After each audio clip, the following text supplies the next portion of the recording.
I teach philosophy at Morehouse College, and there are philosophical issues with eating and vegetarianism, so I specialize in those sorts of things. So happy to be here. I was here last year, and I had a handout debating vegan ethics. So if you want my handout, I've been holding on to the rest of my handouts since last year to try to recycle them in the best way I can. So come get one, or maybe I'll bring one to you. Thank you. Good afternoon, everyone. How you doing? My name is DJ Jamad. I'm basically a local DJ here. I do mixes for 107.5, ablradio.com, and basically I'm known for a lifestyle of Afro-mentals. So basically I'm a person that promotes everything that's of the essence of growing as a person. So when it comes to vegan thing, I'm going to share some things with you as a DJ and the struggles I had to go through. So that's basically it. I'm pleased to be here and nice to see all your faces. Hi, my name is Bharat Bhatia. I'm a lifestyle coach that specializes in both exercise and also modifying dietary choices. And a lot of times with modifying dietary choices, it's all about what foods you should eat versus what foods you should stay away from. So stay away from cookies, stay away from cake, eat your salad. My philosophy is, why can't a salad be a cake too? And so I'll make desserts that actually have vegetables in them. I actually have samples on in my table, food is medicine. So I believe in, if you have cravings, satisfy them in a healthy way rather than suppressing them. Awesome. How y'all doing? Hey. My name is Devon Harris. I've been vegan for about 2 years. I'm basically in fitness and like living healthy and staying healthy. And basically that's what I'm up here for. Like he said, I'm a man and I'm a health freak. Good enough. You guys give a round of applause. Okay, this works, so you guys can keep that here because I have kind of a natural loud mouth anyway, so I don't need much of a mic. So the first question I want to ask you all is, what motivated each one of you guys to adapt a plant-based lifestyle? What was your initial motivation? Did your motivation change as you got deeper into your journey? Well, I guess since I have the mic, I'll go first. I worked in Air Force. I was trained as a dental assistant for oral surgery, and then I was doing hygiene. And then when I got out, I started working with a Paradigms. And over those 18 years, my director, I like to refer him to, he was sick. He was battling like hypertension, heart disease, all this time. And we would see a lot of patients do surgery. We see 40 patients a day. But then I was DJ as well on the weekend, so it's like I had a weird kind of lifestyle, I work in the medical field, then I'm a DJ. So the thing is, when he left, I eventually left as well, because I couldn't work with anyone else because I started to establish a certain philosophy. But then I started coming down with arthritis. I'm 49 now, this is about 5 years ago. 45, I felt stiff walking down the steps. It's because my habits, I was eating a lot of starchy foods, eating a lot of bread, a lot of comfort foods, potatoes and stuff like that. And then I started having these headaches. And I would wake up in the middle of the night, I felt like something was in my eye. So I'm like, maybe I'm pre-diabetic. I'm like, let me start going up Stone Mountain 3 times a week. And I started shifting my behaviors and my habits. I started analyzing myself and started improving my health.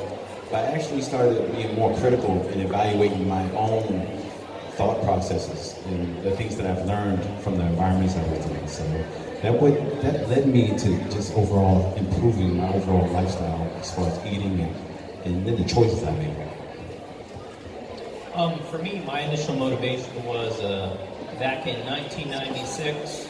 Well, before 1996, I remember when I was in college, I wasn't so brilliant or smart or enlightened. One day I thought about, why would anybody be a vegetarian? I don't know, they must be dumb. And that was the extent of that, I'm ashamed to say. But a few years later, by good luck, I was in a philosophy course where I learned about some of these issues, and in particular learned how animals were treated. And I don't really remember the details, but I think I pretty quickly learned how animals were treated. Just pretty quickly, immediately thought, well, that's pretty darn bad. I don't have to be part of that, and that was kind of that. So since then, I've become more informed and interested in other good things that tend to come from being vegan or vegetarian. But my initial motivation was ethical or related to not wanting to support bad things done to anybody, especially animals, including animals.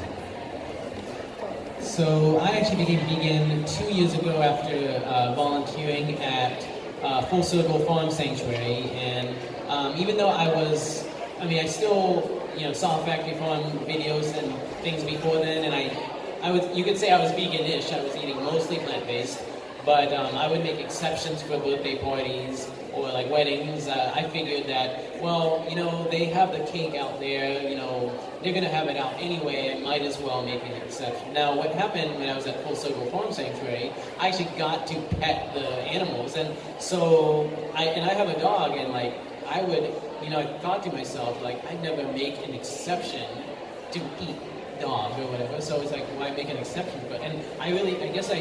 You can know psychologically that, okay, this is what happens to animals, or that animals have value and are sentient, and but physically I didn't physically know until I actually saw them and pet them, just like I physically know with my dog, that I actually experienced him and pet him, and so that kind of changed my psychology because I actually experienced it.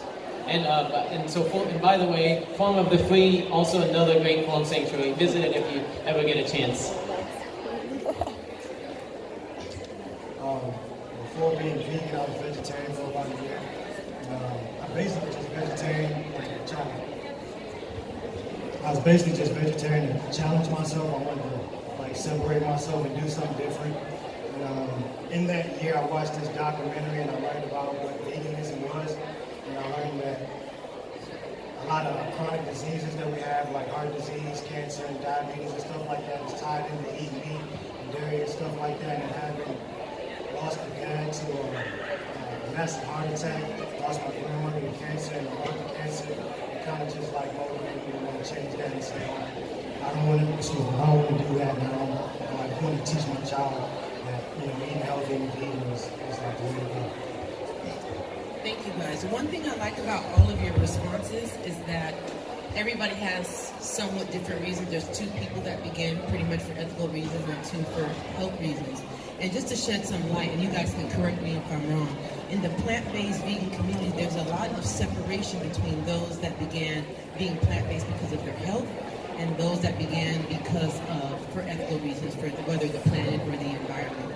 And I'm a firm believer that there needs to be a cohesion, because at the end of the day, whether you're doing it for your health or for the environment, it's all for improvement. It's all for betterment. We don't need to have all these cliques within the plant-based community. Oh, you did it for their health, and so you don't care about the animals, or you care about the animals and you don't care about yourself.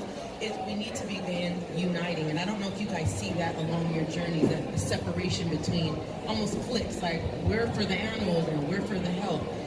Should it matter?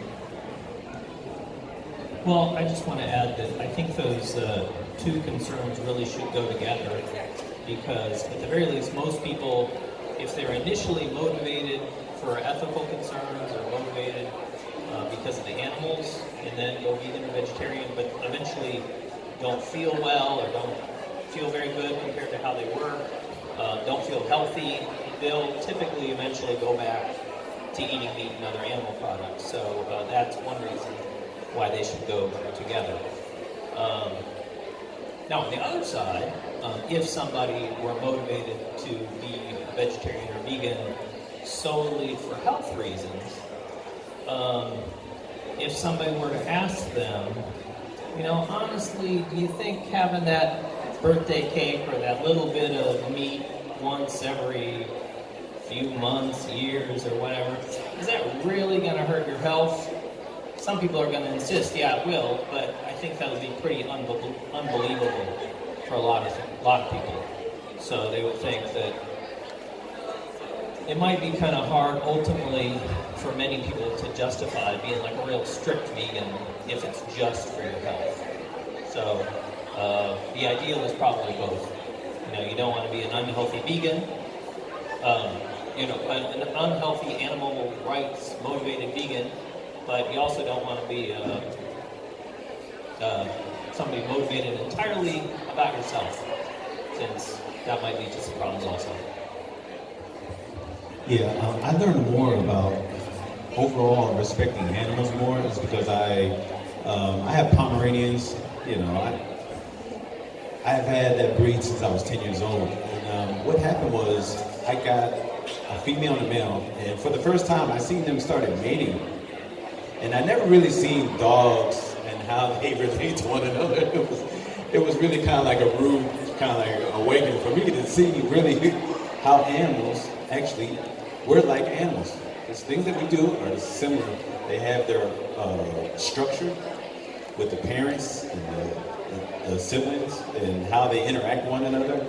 And of course they live a long time and then they die. And then when I started seeing the cycle of life, I started seeing I have more respect for the animals, and then I started to see how the industries impact us negatively by just breeding these animals over and over. And then I started looking at people like, I look at people now like they're hurting us. It's like we're being hurt. So like I wanted to break away from all that. It's like that's basically my philosophy is to break away from following everyone. And how am I going to serve other people? How am I going to be the catalyst in order to impact people in a positive way? And I think it was What the Hell is where I really started seeing like, wow, the animals are really suffering, and all the things that we're doing, we're utilizing all these resources, and we're really just decimating, just destroying the environment, just to have some meat in our mouths, you know. And so it really makes a big impact on how our future generations are gonna be here, what we do now. So I really do feel like it does go together as far as how we treat the animals and how we, you know, because a lot of it is, it starts with our own, how we view ourselves. It's going to be that same reflection of how you see the other living things. It's very important. So the way I see it is, I mean, it certainly can be in cohesion. You mentioned about the whole thing about like the occasional birthday cake won't, affect your health a whole lot. And to add to that, I would say that you can give up meat and other things for health reasons, but then if you're eating vegan junk food, then it's I don't think you can really. I don't think that really isn't a lot. It fits together. I mean, I think it is okay to have an occasional treat, but I think, but with the animal rights, I think it's more consistent. Whereas if you're giving up animal products for health reasons, but then also eating junk food, I guess it's not consistent. But it's also something I'm like, if it's saving animals, well, let it be. It wouldn't make sense to find fault in that. But yeah, I mean, it certainly can be in alliance, and if whatever the motivation, whether it be for animal rights or health, whatever saves the animals, hey, I think that's great. I definitely think they go together. Again, I didn't start for that reason, but being vegan, I've grown a lot of compassion for animals. Watching some of those documentaries, they really get you, like Cowspiracy and stuff like that, and is it the Earthlings? I think they're great. They're pretty graphic, but if y'all ever have a chance, please watch some of those. Thank you guys so much. There's a stigma that comes with not eating meat or dairy in various cultures, particularly towards men. Many are led to believe that this diet lifestyle makes you less than a man. How do you guys handle that? Do you guys agree with that? How has it actually added to your manhood as opposed to taking it away from it? Honestly, I think that I've become more empowered by having increased my willpower. And it's less about being addicted to like eating food. I focus more on breathing. I actually feel a lot more balanced with the feminine aspect of myself and the masculine aspect of myself. I don't really get too caught up in all the worldly stuff, like politics and all this other stuff. You really have to decide what it is, what your purpose is here, I don't really separate myself when it comes to gender and stuff like that. I actually embrace both. My father and my mother, in the essence that I'm connected to the source. So when it comes to masculinity, I don't know. I feel like the beauty of being masculine is being vulnerable and being gentle and being a man. It's knowing when to be gentle, not always being like, oh, you know, beast mode. You know, that's not really what it is. I feel like I'm more just balanced as a man. Yeah, beautiful. Yeah.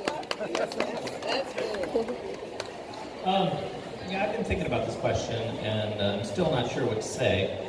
But the only thing I've been thinking is that I think a lot of this kind of depends on who you hang around and what people you're around. And if you're around people who say, like, a man's got to be like this and a woman's got to be like that, and if you're anything different in any way, well, you're bad, you're no good. I mean, if you're around people like that, then being vegan, being different in any way, then the stereotype is going to be bad news for you. So I would encourage everybody to not be around people like that, be around people who are more accepting and understanding and thoughtful, and, you know, don't just say stupid things like, oh, men eat meat. Well, you ask, why do men eat meat? Just because men eat meat, you know? So if you're around more thoughtful people who have some, you know, maybe bigger aspirations than just sticking with the status quo and being the stereotype, and yeah. So I think these are probably more problems for people who are around very rigid people who don't accept them and don't want to try new and better things or even think about it. So I've actually never experienced anyone talk about manliness in regards to being vegan. But I'd actually like to address an issue of, you know, manliness is defined as tough or being strong. And so, I mean, I consider strength neutral, but if I have to think about, you know, the stronger gender with a stronger sex, I think, okay, women give birth. Women wear high heels, women have cycles, women, and going along with the giving birth, you know, a lot of working women, they just, you know, of course it takes its toll, but then a lot of women are still working. So if I have to say any of the sexes is the stronger one, I say it's women. Women have to deal with a lot more than us men. As far as being plant-based and vegan and masculine, I've never really thought about that. In my opinion, it's attractive on male and female if you're about being healthier and bettering the planet. I mean, don't eat this shit. You know? Thank you. Those are all really, really good answers. And I think at the end of the day, this lifestyle that we're choosing, because it's not a trend, it's not a movement or the end thing, it's a lifestyle that we have chosen to be a part of, is about breaking the status quo. And I think all of our lives should really be about that, at least questioning the status quo. What is normal? Who defines normal? And does it fit into the times that we are in? And furthermore, the direction that we're going. So I think plant-based eating and veganism is one aspect of breaking the status quo. So I thank you guys for doing that as well. Speaking of status quo, you know, a lot of times when we eat, it's very social. We, you know, unless we're eating by ourselves, it's a social thing. Happy hour, your lunch break. So how, especially in the beginning stages, how did you guys handle that when someone's looking at your plate? I know we were talking about this amongst some of us plant-based mothers raising the kids, and they whip out their lunch and the kids don't see ham in it. They don't see cheese in it. They're like, well, what are you eating then? And the kids handle it very well because kids are very adaptable. But, you know, we're not 6 anymore. We're, you know, not 16. We're at least 18. I'll go up here, right? So, you know, the situations get a little bit different. So how have you guys been able to handle your choice of cuisines around other people? It is hard. That's hard. Take it down. Just going out. I mean, I eat what makes me happy. I eat what I know is good for me. And some people do judge, and I'm here to give information to let them know, like, you know, what I'm eating, why I'm eating, and how beneficial it is to me. it's for them if they want to accept it and understand it. I'm not here to try to pull anybody by the ear and make them convert to veganism or whatever they want to. So most of my friends are actually pretty tolerant about it. I sometimes get questions, and I don't know if anyone here saw Ryan's from Humane League's talk. It was a very good talk. But I try to be, I try to engage with them, definitely avoid the judgmentalness and so sometimes I'll have people ask questions like, well, a lion, eats, kills for, why shouldn't we? And so, I mean, one answer can be, of course, a lion has to survive, but I think the fundamental thing is still like, okay, an animal is killed for, and so my answer is usually somewhere along the lines of, you know what, you're rather than being like, oh, it's okay for a lion to do it but not humans, it's more along the lines of, well, that is unfortunate that, an antelope had to die for a lion to be able to eat. I can't change that. If I could, I would. I'd love to change that, but can't. So no point in worrying about that. However, as a human, I am able to change that, and if anything that can cause less suffering, why not? And that includes how we affect humans. Diamonds. A lot of diamonds come from conflict minerals. A lot of chocolate comes from slave labor. So if there's something I can do to reduce suffering, whether it be humans or other animals, if it causes less suffering, why not? Let me try it. So that's kind of been my philosophy. And I usually try to, like Ryan said, and I think, again, he did a great job, tie it into something that they already believe in, whether it be, liking animals, tie it in. And a lot of my friends probably know me for this, but like one thing I started doing when I went to Full Circle is with the animals, since most people like dogs, I always say, cow puppy, pig puppy. I call all the animals puppy. So that's kind of how I deal with people having questions about what I eat. Can you say that question again?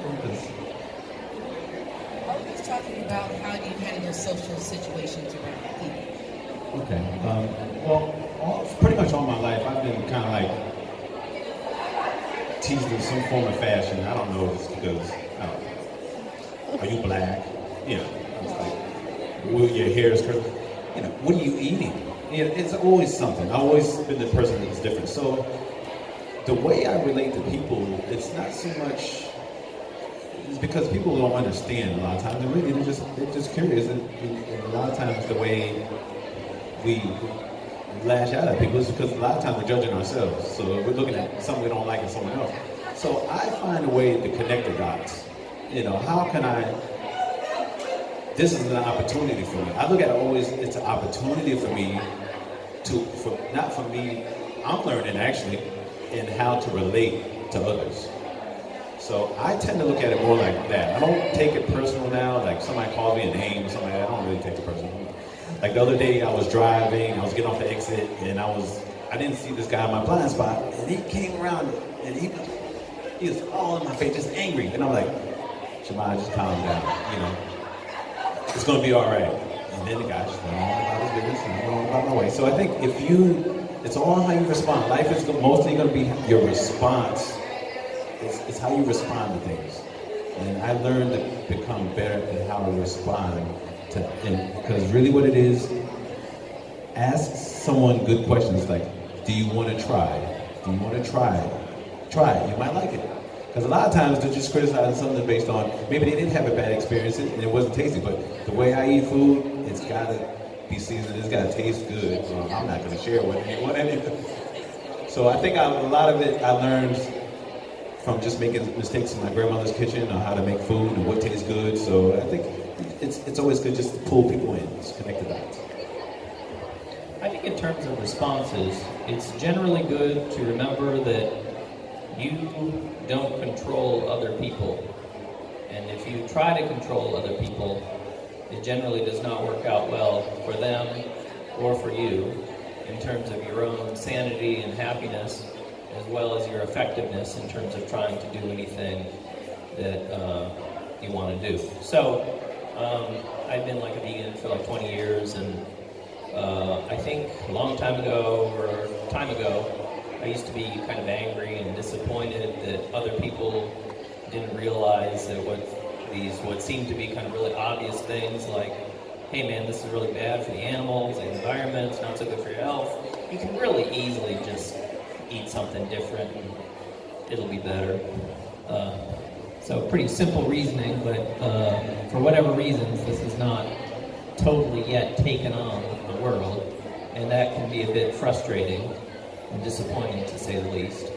But I think somehow trying to keep that under check and think about like, well, change takes a lot of time, and there's better and worse times and places to think about choices, and probably right when you're eating something with somebody who's got some ribs hanging out of their mouth or whatever, that's not the ideal time to do that. So, I mean, I think it's all in the approach, and different people have different personalities, so they work with different other people in different ways, but I think probably more often than not, in many circumstances, kind of being sort of more mild than in your face, and not trying to sort of push your views on somebody else, so to speak. I don't like talking like that, but I know what people mean. I think that probably is best for you and for them, and at the very least they'll be thinking about things and maybe come back and ask, or be thinking about it on their own, and you'll find out down the road that you made some positive change. Thank you, that's great. In thinking about this situation, because I believe whether you're a man or not, we've all been put in awkward social situations. I think one of the main things in transcending that is just to be comfortable in what you're doing, right? Because you don't have to convince anybody of doing it when you're actually walking in what you do. No one wants to be around and annoying anybody, whether it's a vegan, whether it's a Christian, whether it's a politician. No one wants to be around that annoying person. And the key to not being that annoying person is to be secure in why you're doing this. People are watching. They're always watching what you do. And once you're a representation of calm and peace and success, and I don't mean monetary success, but radiate health and radiate clarity, people want it in. You're walking around breaking stereotypes without even trying. One of the stereotypes I often break is I'm small but I'm strong. Ask my husband. But and then they're always like, wow, and then you don't eat meat, So you're doing things and you're breaking stereotypes without trying to. And that segues into the next question, because we have to get on protein. Everybody wants to know about protein. So we're going to talk about protein. There's a lot of rumors out there that once you eliminate meat and dairy that you're lacking protein. And I can tell you from a nutritional standpoint, there's a difference between getting your protein and how your body assimilates the protein that you're getting. Just because you're getting typical protein doesn't mean that your body's absorbing the aminos which build up the protein. But because we have not been allowing ourselves to study for ourselves, we just think protein equals meat. So once again, about being a walking example of what you're doing. So when people look at you guys, no one here looks like they're starved. No one here looks like they're lacking not near one nutrient. So how do you guys handle the stigma of protein? What do you guys feel? Is it hard for you to keep on track nutritionally? Based on this, do you feel the lack of protein from not eating meat? Was there a transitional period? Let's talk about that, because protein really does provide a lot of energy for one, and it does provide the building blocks for muscles. So how, and especially those that are active, how has that affected your life initially now, or how has learning about nutrition added more to your life protein-wise than it did prior to you not eating meat? Again, I'm into fitness, so building muscle and repairing muscle and stuff like that, protein is a big thing. With being vegan, I learned that almost everything you eat has protein in it. So I would say never worry, because a lot of dark green vegetables, rice, beans, and stuff like that, they have protein in it. I've actually have gained more muscle on a plant-based diet than I ever did when I was eating meat. So don't worry. I sometimes do get the question, and I find, I'm a marathon runner. I do kickboxing, weightlifting. I don't know. Maybe I look frail. I don't know. No, but it's an interesting question, because protein deficiency is virtually non-existent in Western countries. The places that it does exist is usually places where in third world countries where people don't even get enough to eat. So even if protein is an issue, it's like it's so scant. But too much protein actually is an issue, and one of the causes of osteoporosis is having too much protein and kidney stones. So those are actually very frequently. So I think that's a bigger problem, and also getting enough fiber. That's a bigger problem, and that's I think there's probably some vegans who don't get enough fiber. But certainly, I think that your average American, and especially heavy-duty meat eaters, are not getting enough fiber. That's a bigger problem, and one of the biggest causes of heart disease and cancer. Not enough protein is the chances of that are slim. I think this whole myth about protein and all this other stuff, I think it has a lot to do with the images that are promoted or how people are supposed to look. The thing is, honestly, when you wear clothes, you're born naked. Then you're kind of looking at all these magazines and you see all these bodybuilders and all this other stuff thrown in your face, and you see the people on TV, they look a certain way, a certain body type, and they always promote a certain body type. The first thing you gotta do is really become more knowledgeable of just being in your own body and just seeing yourself naked. Look at yourself and start to love yourself. Then you're gonna start to learn about what you need. You gotta listen to yourself. You will know what to eat, when to eat. The thing is, I eat really once a day. I eat in the evening, for the most part. I drink water and stuff like that. And a lot of it is sun gazing in the morning. I wake up with the sun, and then I focus on my breathing throughout the day. So when I go to the gym in the morning, I don't eat when I go to work out, because I really want my body to be empty, and I want to be the lightest I can be. The thing is, we're not supposed to be walking around with all this extra weight on our body, so don't focus on protein, focus on nutrients. Your body wants the minerals and nutrients that it needs, and the energy, and most of it, we're made mostly of water. So really, it's all about electricity when it comes down to it. Yeah, about the nutrition, I think, and health stuff, people have said what needs to be said. I want to just make a comment on the setup for the question, which is, I agree that it's good to project a positive image, and it's good to be healthy and all that, but people sometimes think, well, two things. People sometimes think that if I were vegan or vegetarian, I would definitely be super healthy, or just more generally, if I were vegan or vegetarian, my life would be awesome. Well, not always. Being vegan or vegetarian is not a reliable guide to a problem-free life. So people have sort of hopes, unrealistic hopes and expectations sometimes. And I think it's good to not have those, because you're just kind of bound for disappointment usually. I'm vegan, but I'm still having a hard time finding friends. I'm vegan, but my job still is unfulfilling. If you're vegan, I think that's really good for anybody who's vegan, and that's good for them in that way, and that might help them in other ways, but it's not a guarantee.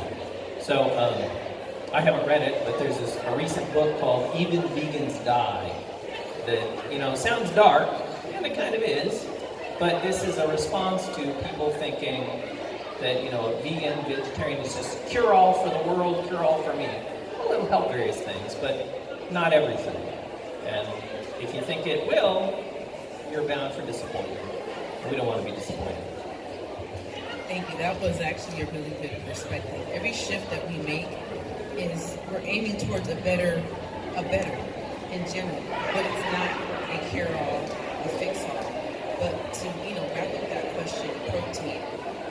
The average person only needs a certain amount of protein a day. We need much more, like you said, vitamin D, vitamin A. We need much more fiber. We need much more minerals, the importance of minerals, more than we need protein. Yes, protein is vital, but it's not everything. And going back on what Jamon said, we are basing our needs for protein based on the image associated with what protein looks like, based on the program that was put in us to say this is what men look like, or this is what a woman should look like. way. So once again, this whole lifestyle is about tearing down the status quo and discovering what's the best for yourself and being okay with that. People are going to have questions. They always will. I liked your hair was like this. Why'd you cut it? You didn't do it because of them. And I'm sure we've got that in every aspect of our lives. So you have to get comfortable with being uncomfortable. And you also have to get comfortable with making people uncomfortable. Because oftentimes when we lead our life a certain way and it strikes a chord in them, it's because they know there's something that needs to be shifted within themselves. So get okay with making people uncomfortable. It's not your intent. Yes, absolutely. Now, we also have to take into consideration that a lot of stuff we've been taught is by our grandparents and those great-grandparents. So we're passed down all this information, but these are all just behavioral things. So you can't be like, oh, cancer runs in my family. No, no. A lot of the habits, you got to change the habits. It's a habit. So when you really start to take this stuff apart, you'll start to see the answers and stuff to come. Thank you. That is true. So that was a good one. So, of course, when we talk about protein, we talk about grocery shopping. It's so expensive to be plant-based. Everything costs so much money. I never knew a bundle of kale would cost more than a steak. Let me know. Let me find out. Maybe I'm shopping in some weird stores. Never, ever knew that. So, once again, the excuse of, I don't want to shop this way, I don't want to be this way because I'm spending a lot of money. I mean, that's relative to what's important to you, right? So how do you guys, when people, because I know each and every one of you guys over your journeys have got that, it's just so expensive. How do you address that? And how did you reconcile that within yourself if you did have that thought process? It really isn't that much more expensive, but once you figure out like how to eat, like what you're gonna eat on a daily basis, you can buy like your staple foods and like just keep certain things in the refrigerator, keep certain things in the cabinet, and you'll spend the same thing every week. I've actually went a whole week on about $30 worth of vegan food, and I did 60, and I did 100. It just depends on what you like and what you want. If you're getting a lot of those like fake meats and stuff like that, if you're filling your refrigerator up with those, which aren't good for you, you are going to spend a lot. But if you're buying things like you said, like kale, bananas, rice, you know, the things that you need, it's not going to be that much more expensive. Again, steak, pork chops, and all that stuff, a pack of chicken is way more. So when I think of the most affordable food in other countries as well as here, I mean, it's usually stuff like rice and beans and wheat and things like that. So the staples of all over the world are plants. Now, you mentioned about the faux meats. Those are expensive, but anyway, those are things that you shouldn't be eating a lot of. Every now and then is fine. Sometimes I think that what may be one of the things where to go is maybe not call things vegan food. I mean, because rice and beans is vegan, but it's like it's normal food. It's just food. But farmers markets, those are a good place to get good priced produce. A lot of people are all about organic. I think organic good. It's not necessarily bad to have non-organic. You can always, a lot of them you can just wash the skin and then get rid of a lot of the pesticides, or like cooked vegetables. Sometimes when you cook certain vegetables, that gets rid of the pesticides. So, farmers markets is a great way to get produce.